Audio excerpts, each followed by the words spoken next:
Good evening, Mr. and Mrs. America, and all ships at sea. Back at it again, my loyal viewers, and here we go again. We're only 1 month into a 48-month presidency, and the results are quite frankly rather astounding so far, albeit making us all anxious to see what is yet to come. Suffice it to say, faithful viewers, that we can only hope that what our new president sets forth to get done in unearthing the crimes and scoundrels of government's past gets accomplished in the fullest. Godspeed to justice being finally served. Felon Joe was right about one thing: no one is above the law, including huckster politicians and money launderers. One thing that has caught the interest of this puppet over the past week was a story that maybe you have heard of, and maybe you have not. Way back in July of last year, presidential candidate Donald J. Trump was busy campaigning in full swing with the goal of winning the upcoming November election. That is when he settled in the sleepy little burg of Butler, Pennsylvania for an upcoming rally. Seeing that Pennsylvania was a battleground state in U.S. presidential elections, and that he most likely would need to win its electors in order to garner the 270 necessary to win the national election, Trump had his campaign managers to contact the Butler, Pennsylvania farm show grounds and schedule for Saturday, July 13th, 2024. And that, my loyal viewers, is where Felon Joe, Chris Wray, Pennsylvania Governor Josh Shapiro, billionaire Alex Soros, yes, son of you-know-who, and Pennsylvania State Police Commissioner Chris Parris are purported to have concocted a plan to eliminate Trump once and for all. Now, I believe firmly in innocent until proven guilty, but this is earth-shattering if it pans out to be true, folks. A federal whistleblower named Hadassah Feinberg, who is also a former Pennsylvania State Police employee, has in fact filed a federal affidavit making the aforementioned claims on February 7th of this year. It also needs to be noted, viewers, that the whistleblower contacted the Secret Service shortly after the failed assassination attempt in July, only to be blocked in her claims by the Felon Joe administration. Now, this is easily believable considering that the corrupted FBI did to John Paul McIsaac, the Delaware computer shop owner who handed over the now infamous Hunter Biden laptop from hell. It all got brushed under the rug quickly by an obstructionist, fraudulent government organization. Now, my viewers, this puppet is fully aware that in this day and age, anyone can and often will make fraudulent claims, but we have to also consider that this is a federal affidavit, something that you are not wise to commit perjury on, lest you be cast into Leavenworth for an eternity. 10 years ago, I blew most claims like this off as whack conspiracy theories, but the past 8 years have taught this favorite figure that most conspiracy theories we have heard of late have actually turned out to be factual and true.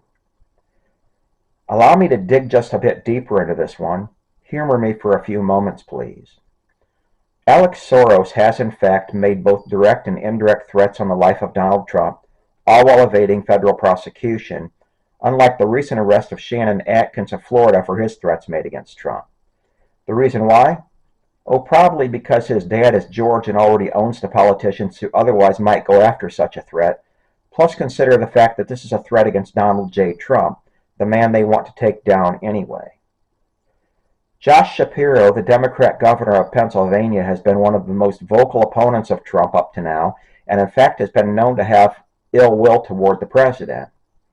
I think we also need to consider the entire Keystone Cops ludicrousy of the July 13th events that unfolded.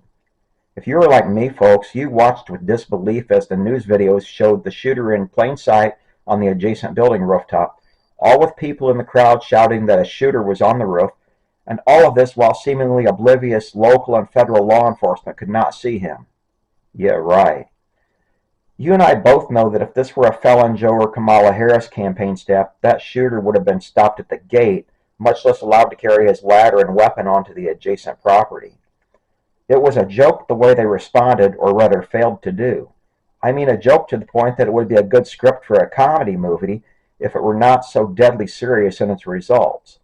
Obviously, the death of Corey Comparatore was tragic and deserves a far better than mostly comical Secret Service and local Pennsylvania police response to the active shooter on the adjacent rooftop. But I think the question better asked by each and every American citizen is, how did security at presidential campaign stops degrade so much in such a short time span? One would think that after everything that took place at Dealey Plaza in November of 1963 and the events that took place that very sad day, that our Secret Service and police agencies would take very seriously the potential threats that might present themselves at presidential campaign stops. It does not take a mathematician to figure this stuff out. Take a look at the videos of the Secret Service on July 13, 2024, at Butler, Pennsylvania, specifically to how the rooftop agents directed behind the president took out the active shooter once they, quote, discovered he was on the adjacent building, unquote. I think it is fair to say that they killed Thomas Crooks in short order. But why did it ever get to the point where Crooks was on the adjacent rooftop and got several shots off? Additionally, I think it is fair for everyone under the sound of my voice to question the quick sweep under the rug maneuvers of Thomas Crooks and his history after the shooting occurred. We have been asked to believe that a 19-year-old had zero social media presence and no internet searching history whatsoever. Yeah, right. Come on, viewers. This whole thing smacks highly of governmental cover-ups a la JFK, RFK, and even MLK. Kash Patel. Here is a man who this puppet is hoping will conduct a full and thorough investigation into this entire affair. The only roadblock to that so far is the U.S. Senate. Once he clears their approval process, let him make the investigation of the Butler, Pennsylvania shootings his top priority, please. Are there members of the U.S. Senate hoping that Patel does not get approved so they can save their co-conspirators in the attempt on the President Trump's life? Is the Sahara Desert hot? Friends and colleagues, the possibility is there that the acting governor of Pennsylvania, former director of the FBI, former U.S. president, and Pennsylvania State Police acted in sync to take a presidential candidate's life, and we now have a whistleblower that has come forth. Now, you and I both know that sometimes whistleblowers can be lying, but let the full investigative process sort that out.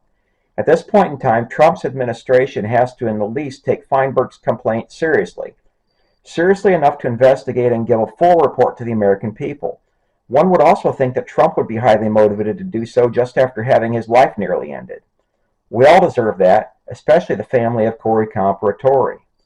More so than nothing but crickets we have all heard since July of last year. And lastly, friends and colleagues, why has the Do-Nothing Congress done nothing on this up to now? Yeah, I think you can guess. Good night, my loyal viewers, and sleep well.